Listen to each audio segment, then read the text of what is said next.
ಮಾಡಿದ್ದಾರೆ. ಅದಕ್ಕಾಗಿಯೇ ಈಗ ನವೆಂಬರ್ ಕ್ರಾಂತಿ ಮತ್ತಷ್ಟು ಸದ್ದಾಗ್ತಾ ಇದೆ. ಹೈಕಮಾಂಡ್ ಮುಂದೆ ಪರೇಡ್ಗೆ ಡಿಕೆಶಿ ಆಪ್ತರು ಪ್ಲಾನ್ ಮಾಡಿದ್ದಾರೆ. 2 ಟೀಮ್ಗಳಲ್ಲಿ ದೆಹಲಿಗೆ ಹಾರಲಿದ್ದಾರೆ 18 ಜನ ಶಾಸಕರು. ಈಗಾಗಲೇ ದೆಹಲಿಯನ್ನ ತಲುಪಿದಾಗಿದೆ ಒಂದು ಟೀಮ್. ನಾಳೆ ಬೆಳಿಗ್ಗೆ ಇನ್ನೊಂದು ಟೀಮ್ ದೆಹಲಿಗೆ ದೌಡಾಯಿಸುತ್ತೆ ಅನ್ನುವಂತ ಮಾಹಿತಿ ಲಭ್ಯ ಆಗಿದೆ. ತೀವ್ರ ಕುತೂಹಲ ಕೆರಳಿಸ್ತಾ ಇದೆ ಕಾಂಗ್ರೆಸ್ ಶಾಸಕರ ಈ ನಡೆ. ಒಂದು ಟೀಮ್ ಆಲ್ರೆಡಿ ಹೋಗಾಗಿದೆ, ಮತ್ತೊಂದು ಟೀಮ್ ಹೋಗುತ್ತೆ ಅನ್ನೋದು. ನಾಳೆ ಮಲ್ಲಿಕಾರ್ಜುನ ಖರ್ಗೆ ಮತ್ತೆ KC ವೇಣುಗೋಪಾಲ್ ಅವರನ್ನ ಭೇಟಿ ಮಾಡೋದಕ್ಕೆ ನಿರ್ಧಾರ ಮಾಡಿದ್ದಾರೆ. ಯಾರು ದೆಹಲಿಗೆ ಹೋಗಿದ್ರಲ್ಲ ಅವರೆಲ್ಲರೂ ಕೂಡ. ವೇಣುಗೋಪಾಲ್ ಭೇಟಿಗೆ ಸಮಯವನ್ನ ಟೀಮ್ ಕೇಳಿದೆ. ರಣರೋಚಕ ಘಟ್ಟವನ್ನ ತಲುಪಿದೆ ಕಾಂಗ್ರೆಸ್ನ ಪವರ್ ವಾರ್. ರಣರೋಚಕ ಬೆಳವಣಿಗೆಯತ್ತ ಸಾಗುತ್ತಿದೆ ಕಾಂಗ್ರೆಸ್ ಪಾಳೆಯದಲ್ಲಿ ನಾಯಕತ್ವದ ಬೆಳವಣಿಗೆ.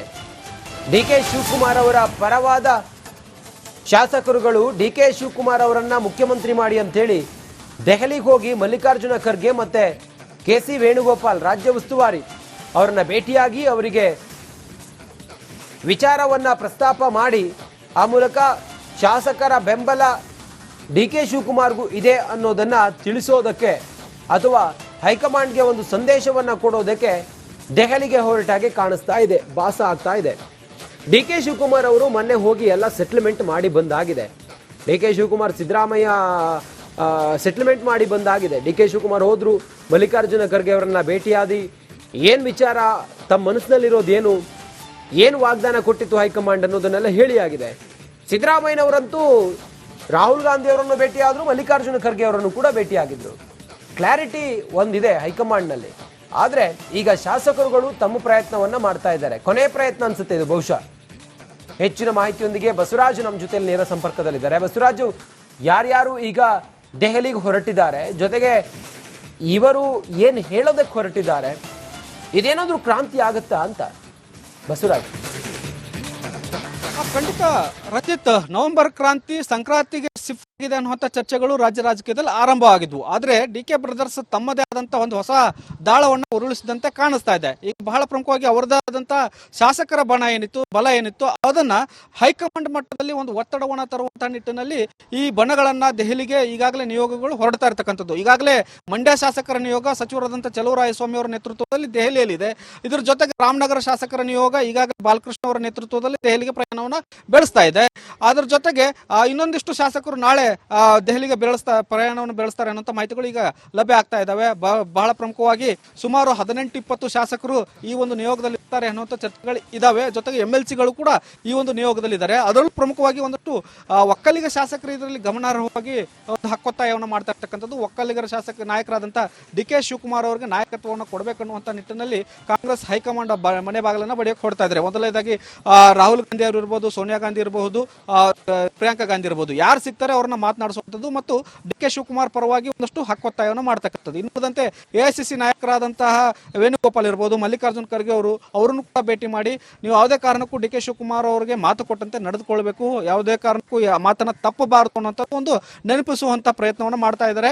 ಒಂದು ವೇಳೆ ನೀವು ಏನಾದರೂ ಈ ಮಾತನ್ನ ತಪ್ಪಿದ್ದೇ ಆದರೆ ಮುಂದಿನ ದಿನಗಳಲ್ಲಿ ಹಳೆ ಮೈಸೂರು ಭಾಗದಲ್ಲಿ ಒಂದು ಸಂದೇಶ ರವಾನೆ ಆಗಲಿದೆ. ಒಕ್ಕಲಿಗರ ನಾಯಕರಾದಂತಹ DK ಶಿವಕುಮಾರ್ ಅವರಿಗೆ ನಾಯಕತ್ವವನ್ನು ಕೊಟ್ಟಿಲ್ಲ ಅನ್ನುವಂಥ ಒಂದು ಸಂದೇಶ ರವಾನೆ ಆದರೆ ಮುಂದಿನ 2028 ಚುನಾವಣೆ ಕಾಂಗ್ರೆಸ್ಗೆ ಒಂದಷ್ಟು ಹಿನ್ನಡೆಯನ್ನು ತರುತ್ತೆ ಅನ್ನುವಂಥದ್ದು. ಈಗಾಗಲೇ 2023 ಚುನಾವಣೆಯಲ್ಲಿ ಒಕ್ಕಲಿಗ ಮತಗಳು DK ಶಿವಕುಮಾರ್ ಅವರನ್ನು ನಂಬ್ಕೊಂಡು ಬಂದಿದ್ದಾವೆ.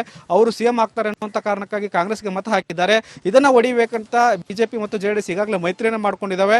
ಆ ಮೈತ್ರಿ ಲಾಭ ಏನಾದರೂ ಮತ್ತೆ ಒಕ್ಕಲಿಗರ ಪರವಾಗಿ ಆಯಿತು ಅನ್ನೋದಾದ್ರೆ ಕಾಂಗ್ರೆಸ್ಗೆ ಹಿನ್ನಡೆ ಆಗುತ್ತೆ. ಹಾಗಾಗಿ ಆ ಲಾಭವನ್ನು JDS ಮತ್ತು BJP ಮೈತ್ರಿಗೆ ಹೋಗದ ಹಾಗೆ ಈಗ ನಾಯಕರಾದಂತಹ DK ಶಿವಕುಮಾರ್ ಅವರನ್ನ ನೀವು CM ಸ್ಥಾನವನ್ನು ಮಾಡಬೇಕು, ಯಾವಾಗ ಮಾಡ್ತೀರಿ, ಯಾವತ್ತು ನೀವು ಇದನ್ನ ನಿಗದಿಪಡಿಸ್ತೀರಿ ಅನ್ನುವಂಥ ಒಂದು ಒತ್ತಡವನ್ನು ಕೂಡ ಹೇರುವಂಥ ಸಾಧ್ಯತೆಗಳು ಈಗ ಸಿಗ್ತಾ ಇರತಕ್ಕಂಥದ್ದು.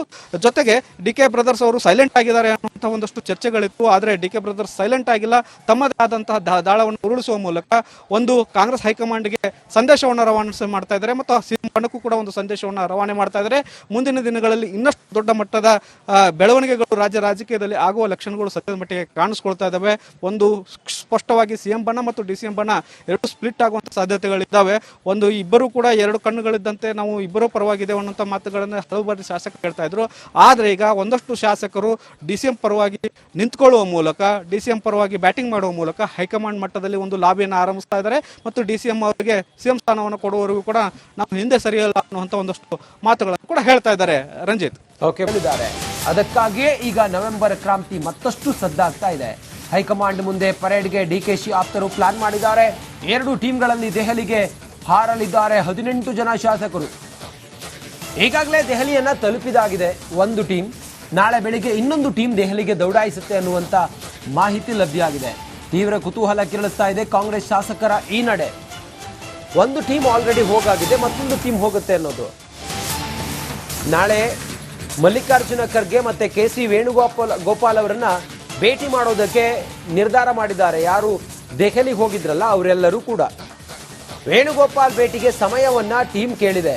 ರಣರೋಚಕ ಘಟ್ಟವನ್ನ ತಲುಪಿದೆ ಕಾಂಗ್ರೆಸ್ನ ಪವರ್ ವಾರ್. ರಣರೋಚಕ ಬೆಳವಣಿಗೆಯತ್ತ ಸಾಗುತ್ತಿದೆ ಕಾಂಗ್ರೆಸ್ ಪಾಳೆಯದಲ್ಲಿ ನಾಯಕತ್ವದ ಬೆಳವಣಿಗೆ. DK ಶಿವಕುಮಾರ್ ಅವರ ಪರವಾದ ಶಾಸಕರುಗಳು DK ಶಿವಕುಮಾರ್ ಅವರನ್ನ ಮುಖ್ಯಮಂತ್ರಿ ಮಾಡಿ ಅಂತೇಳಿ ದೆಹಲಿಗೆ ಹೋಗಿ ಮಲ್ಲಿಕಾರ್ಜುನ ಖರ್ಗೆ ಮತ್ತೆ KC ವೇಣುಗೋಪಾಲ್ ರಾಜ್ಯ ಉಸ್ತುವಾರಿ ಅವರನ್ನ ಭೇಟಿಯಾಗಿ ಅವರಿಗೆ ವಿಚಾರವನ್ನ ಪ್ರಸ್ತಾಪ ಮಾಡಿ ಆ ಮೂಲಕ ಶಾಸಕರ ಬೆಂಬಲ DK ಶಿವಕುಮಾರ್ಗೂ ಇದೆ ಅನ್ನೋದನ್ನ ತಿಳಿಸೋದಕ್ಕೆ ಅಥವಾ ಹೈಕಮಾಂಡ್ಗೆ ಒಂದು ಸಂದೇಶವನ್ನ ಕೊಡೋದಕ್ಕೆ ದೆಹಲಿಗೆ ಹೊರಟಾಗೆ ಕಾಣಿಸ್ತಾ ಇದೆ, ಭಾಸ ಆಗ್ತಾ ಇದೆ. DK ಶಿವಕುಮಾರ್ ಅವರು ಮೊನ್ನೆ ಹೋಗಿ ಎಲ್ಲ ಸೆಟ್ಲ್ಮೆಂಟ್ ಮಾಡಿ ಬಂದಾಗಿದೆ. DK ಶಿವಕುಮಾರ್ ಸಿದ್ದರಾಮಯ್ಯ ಸೆಟ್ಲ್ಮೆಂಟ್ ಮಾಡಿ ಬಂದಾಗಿದೆ. DK ಶಿವಕುಮಾರ್ ಹೋದ್ರು, ಮಲ್ಲಿಕಾರ್ಜುನ ಖರ್ಗೆ ಅವರನ್ನ ಭೇಟಿಯಾದಿ ಏನು ವಿಚಾರ, ತಮ್ಮ ಮನಸ್ಸಿನಲ್ಲಿರೋದು ಏನು ವಾಗ್ದಾನ ಕೊಟ್ಟಿತ್ತು ಹೈಕಮಾಂಡ್ ಅನ್ನೋದನ್ನೆಲ್ಲ ಹೇಳಿ ಆಗಿದೆ. ಸಿದ್ದರಾಮಯ್ಯನವರಂತೂ ರಾಹುಲ್ ಗಾಂಧಿ ಅವರನ್ನು ಭೇಟಿಯಾದ್ರು, ಮಲ್ಲಿಕಾರ್ಜುನ ಖರ್ಗೆ ಅವರನ್ನು ಕೂಡ ಭೇಟಿಯಾಗಿದ್ರು. ಕ್ಲಾರಿಟಿ ಒಂದಿದೆ ಹೈಕಮಾಂಡ್ನಲ್ಲಿ. ಆದರೆ ಈಗ ಶಾಸಕರುಗಳು ತಮ್ಮ ಪ್ರಯತ್ನವನ್ನ ಮಾಡ್ತಾ ಇದ್ದಾರೆ. ಕೊನೆ ಪ್ರಯತ್ನ ಅನ್ಸುತ್ತೆ ಇದು ಬಹುಶಃ. ಹೆಚ್ಚಿನ ಮಾಹಿತಿಯೊಂದಿಗೆ ಬಸವರಾಜು ನಮ್ಮ ಜೊತೆಯಲ್ಲಿ ನೇರ ಸಂಪರ್ಕದಲ್ಲಿದ್ದಾರೆ. ಬಸವರಾಜು, ಯಾರ್ಯಾರು ಈಗ ದೆಹಲಿಗೆ ಹೊರಟಿದ್ದಾರೆ, ಜೊತೆಗೆ ಇವರು ಏನು ಹೇಳೋದಕ್ಕೆ ಹೊರಟಿದ್ದಾರೆ, ಇದೇನಾದ್ರೂ ಕ್ರಾಂತಿ ಆಗುತ್ತಾ ಅಂತ ಬಸವರಾಜ್? ಖಂಡಿತ ರಂಜಿತ್, ನವೆಂಬರ್ ಕ್ರಾಂತಿ ಸಂಕ್ರಾಂತಿಗೆ ಶಿಫ್ಟ್ ಆಗಿದೆ ಅನ್ನುವಂಥ ಚರ್ಚೆಗಳು ರಾಜ್ಯ ರಾಜಕೀಯದಲ್ಲಿ ಆರಂಭವಾಗಿದ್ವು. ಆದರೆ DK ಬ್ರದರ್ಸ್ ತಮ್ಮದೇ ಆದಂತಹ ಒಂದು ಹೊಸ ದಾಳವನ್ನು ಉರುಳಿಸಿದಂತೆ ಕಾಣಿಸ್ತಾ ಇದೆ. ಈಗ ಬಹಳ ಪ್ರಮುಖವಾಗಿ ಅವರದಾದಂತಹ ಶಾಸಕರ ಬಣ ಏನಿತ್ತು, ಬಲ ಏನಿತ್ತು, ಅದನ್ನ ಹೈಕಮಾಂಡ್ ಮಟ್ಟದಲ್ಲಿ ಒಂದು ಒತ್ತಡವನ್ನು ತರುವಂತಹ ನಿಟ್ಟಿನಲ್ಲಿ ಈ ಬಣಗಳನ್ನ ದೆಹಲಿಗೆ ಈಗಾಗಲೇ ನಿಯೋಗಗಳು ಹೊರಡ್ತಾ ಇರತಕ್ಕಂಥದ್ದು. ಈಗಾಗಲೇ ಮಂಡ್ಯ ಶಾಸಕರ ನಿಯೋಗ ಸಚಿವರಾದಂತಹ ಚಲುವರಾಯಸ್ವಾಮಿ ಅವರ ನೇತೃತ್ವದಲ್ಲಿ ದೆಹಲಿಯಲ್ಲಿದೆ. ಇದರ ಜೊತೆಗೆ ರಾಮನಗರ ಶಾಸಕರ ನಿಯೋಗ ಈಗಾಗಲೇ ಬಾಲಕೃಷ್ಣ ಅವರ ನೇತೃತ್ವದಲ್ಲಿ ದೆಹಲಿಗೆ ಪ್ರಯಾಣವನ್ನು ಬೆಳೆಸ್ತಾ ಇದೆ. ಅದರ ಜೊತೆಗೆ ಇನ್ನೊಂದಿಷ್ಟು ಶಾಸಕರು ನಾಳೆ ದೆಹಲಿಗೆ ಪ್ರಯಾಣವನ್ನು ಬೆಳೆಸ್ತಾರೆ ಅನ್ನೋ ಮಾಹಿತಿಗಳು ಈಗ ಲಭ್ಯ ಆಗ್ತಾ ಇದ್ದಾವೆ. ಬಹಳ ಪ್ರಮುಖವಾಗಿ ಸುಮಾರು 18-20 ಶಾಸಕರು ಈ ಒಂದು ನಿಯೋಗದಲ್ಲಿ ಇರ್ತಾರೆ ಅನ್ನುವಂಥ ಚರ್ಚೆಗಳು ಇದಾವೆ. ಜೊತೆಗೆ MLCಗಳು ಕೂಡ ಈ ಒಂದು ನಿಯೋಗದಲ್ಲಿ ಇದ್ದಾರೆ. ಅದರಲ್ಲೂ ಪ್ರಮುಖವಾಗಿ ಒಂದಷ್ಟು ಒಕ್ಕಲಿಗ ಶಾಸಕರು ಇದರಲ್ಲಿ ಗಮನಾರ್ಹವಾಗಿ ಒಂದು ಹಕ್ಕೊತ್ತಾಯವನ್ನು ಮಾಡ್ತಾ ಇರ್ತಕ್ಕಂಥದ್ದು. ಒಕ್ಕಲಿಗರ ಶಾಸಕ ನಾಯಕರಾದಂತಹ DK ಶಿವಕುಮಾರ್ ಅವರಿಗೆ ನಾಯಕತ್ವವನ್ನು ಕೊಡಬೇಕನ್ನುವಂಥ ನಿಟ್ಟಿನಲ್ಲಿ ಕಾಂಗ್ರೆಸ್ ಹೈಕಮಾಂಡ್ ಮನೆ ಬಾಗಿಲನ್ನು ಬಡಿಯೋಕೆ ಹೊಡ್ತಾ ಇದ್ದಾರೆ. ಮೊದಲನೇದಾಗಿ ರಾಹುಲ್ ಗಾಂಧಿ ಅವರು ಇರ್ಬೋದು, ಸೋನಿಯಾ ಗಾಂಧಿ ಇರಬಹುದು, ಪ್ರಿಯಾಂಕಾ ಗಾಂಧಿ ಇರಬಹುದು, ಯಾರು ಸಿಗ್ತಾರೆ ಅವ್ರನ್ನ ಮಾತನಾಡಿಸುವಂಥದ್ದು ಮತ್ತು DK ಶಿವಕುಮಾರ್ ಪರವಾಗಿ ಒಂದಷ್ಟು ಹಕ್ಕೊತ್ತಾಯವನ್ನು ಮಾಡ್ತಕ್ಕಂಥದ್ದು. ಇನ್ನುದಂತೆ AICC ನಾಯಕರಾದಂತಹ ವೇಣುಗೋಪಾಲ್ ಇರಬಹುದು, ಮಲ್ಲಿಕಾರ್ಜುನ್ ಖರ್ಗೆ ಅವರನ್ನು ಕೂಡ ಭೇಟಿ ಮಾಡಿ ನೀವು ಯಾವುದೇ ಕಾರಣಕ್ಕೂ DK ಶಿವಕುಮಾರ್ ಅವರಿಗೆ ಮಾತು ಕೊಟ್ಟಂತೆ ನಡೆದುಕೊಳ್ಬೇಕು, ಯಾವುದೇ ಕಾರಣಕ್ಕೂ ಮಾತನ್ನ ತಪ್ಪಬಾರದು ಅನ್ನೋಂಥದ್ದು ಒಂದು ನೆನಪಿಸುವಂತ ಪ್ರಯತ್ನವನ್ನು ಮಾಡ್ತಾ ಇದ್ದಾರೆ. ಒಂದು ವೇಳೆ ನೀವು ಏನಾದರೂ ಈ ಮಾತನ್ನ ತಪ್ಪಿದ್ದೇ ಆದರೆ ಮುಂದಿನ ದಿನಗಳಲ್ಲಿ ಹಳೆ ಮೈಸೂರು ಭಾಗದಲ್ಲಿ ಒಂದು ಸಂದೇಶ ರವಾನೆ ಆಗಲಿದೆ. ಒಕ್ಕಲಿಗರ ನಾಯಕರಾದಂತಹ DK ಶಿವಕುಮಾರ್ ಅವರಿಗೆ ನಾಯಕತ್ವವನ್ನು ಕೊಟ್ಟಿಲ್ಲ ಅನ್ನುವಂಥ ಒಂದು ಸಂದೇಶ ರವಾನೆ ಆದರೆ ಮುಂದಿನ 2028 ಚುನಾವಣೆ ಕಾಂಗ್ರೆಸ್ಗೆ ಒಂದಷ್ಟು ಹಿನ್ನಡೆಯನ್ನು ತರುತ್ತೆ ಅನ್ನುವಂಥದ್ದು. ಈಗಾಗಲೇ 2023 ಚುನಾವಣೆಯಲ್ಲಿ ಒಕ್ಕಲಿಗ ಮತಗಳು DK ಶಿವಕುಮಾರ್ ಅವರನ್ನು ನಂಬ್ಕೊಂಡು ಬಂದಿದ್ದಾವೆ. ಅವರು CM ಆಗ್ತಾರೆ ಅನ್ನುವಂಥ ಕಾರಣಕ್ಕಾಗಿ ಕಾಂಗ್ರೆಸ್ಗೆ ಮತ ಹಾಕಿದ್ದಾರೆ. ಇದನ್ನ ಹೊಡಿಬೇಕಂತ ಬಿಜೆಪಿ ಮತ್ತು JDS ಈಗಾಗಲೇ ಮೈತ್ರಿಯನ್ನು ಮಾಡ್ಕೊಂಡಿದ್ದಾವೆ. ಆ ಮೈತ್ರಿ ಲಾಭ ಏನಾದರೂ ಮತ್ತೆ ಒಕ್ಕಲಿಗರ ಪರವಾಗಿ ಆಯಿತು ಅನ್ನೋದಾದ್ರೆ ಕಾಂಗ್ರೆಸ್ಗೆ ಹಿನ್ನಡೆ ಆಗುತ್ತೆ. ಹಾಗಾಗಿ ಆ ಲಾಭವನ್ನು JDS ಮತ್ತು ಬಿಜೆಪಿ ಮೈತ್ರಿಗೆ ಹೋಗದ ಹಾಗೆ ಈಗ ನಾಯಕರಾದಂತಹ DK ಶಿವಕುಮಾರ್ ಅವರನ್ನ ನೀವು CM ಸ್ಥಾನವನ್ನು ಮಾಡಬೇಕು, ಯಾವಾಗ ಮಾಡ್ತೀರಿ, ಯಾವತ್ತು ನೀವು ಇದನ್ನ ನಿಗದಿಪಡಿಸ್ತೀರಿ ಅನ್ನುವಂಥ ಒಂದು ಒತ್ತಡವನ್ನು ಕೂಡ ಹೇರುವಂಥ ಸಾಧ್ಯತೆಗಳು ಈಗ ಸಿಗ್ತಾ ಇರತಕ್ಕಂಥದ್ದು. ಜೊತೆಗೆ ಡಿ ಕೆ ಬ್ರದರ್ಸ್ ಅವರು ಸೈಲೆಂಟ್ ಆಗಿದ್ದಾರೆ ಅನ್ನುವಂಥ ಒಂದಷ್ಟು ಚರ್ಚೆಗಳಿತ್ತು. ಆದರೆ ಡಿ ಕೆ ಬ್ರದರ್ಸ್ ಸೈಲೆಂಟ್ ಆಗಿಲ್ಲ, ತಮ್ಮದೇ ಆದಂತಹ ದಾಳವನ್ನು ಉರುಳಿಸುವ ಮೂಲಕ ಒಂದು ಕಾಂಗ್ರೆಸ್ ಹೈಕಮಾಂಡ್ಗೆ ಸಂದೇಶವನ್ನು ರವಾನೆ ಮಾಡ್ತಾ ಇದ್ದಾರೆ ಮತ್ತು ಸಿಎಂ ಬಣಕ್ಕೂ ಕೂಡ ಒಂದು ಸಂದೇಶವನ್ನು ರವಾನೆ ಮಾಡ್ತಾ ಇದ್ದಾರೆ. ಮುಂದಿನ ದಿನಗಳಲ್ಲಿ ಇನ್ನಷ್ಟು ದೊಡ್ಡ ಮಟ್ಟದ ಬೆಳವಣಿಗೆಗಳು ರಾಜ್ಯ ರಾಜಕೀಯದಲ್ಲಿ ಆಗುವ ಲಕ್ಷಣಗಳು ಸದ್ಯದ ಮಟ್ಟಿಗೆ ಕಾಣಿಸ್ಕೊಳ್ತಾ ಇದ್ದಾವೆ.